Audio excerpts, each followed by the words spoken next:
ये मोदी जी के बड़े जाने माने भक्त हैं। आपको याद होगा 2019-20 का वो इकोनॉमिक सर्वे जहां पर थालीनॉमिक्स की चर्चा हुई थी। अब इनको कौन समझाए कि 52% दाम तो एक थाली का जो सिर्फ वेजिटेरियन है उसका बढ़ गया है। और जब ये देश बेरोजगारी से और महंगाई से जूझ रहा था तो सरकार, सरकारी बैंक मोदी के चरण वंदन को सही ठहराने के लिए इनकी 2 लाख कॉपीज खरीदी जा रही थी। 7 करोड़ से ज्यादा खर्च हो रहा था।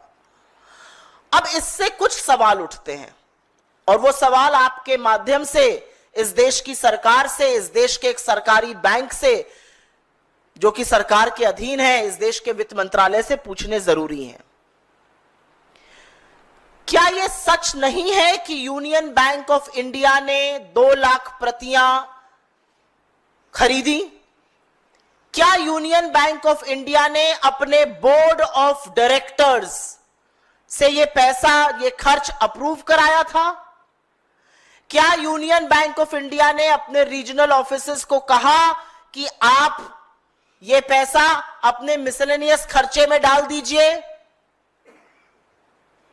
क्या यूनियन बैंक ऑफ इंडिया ने ऐसा करते वक्त डिपार्टमेंट ऑफ फाइनेंशियल सर्विसेज, जो फाइनेंस मिनिस्ट्री का एक डिपार्टमेंट है, उसका अनुमति ली थी? क्या उनके पास बोर्ड का अप्रूवल था? यह हमारा पहला सवाल है।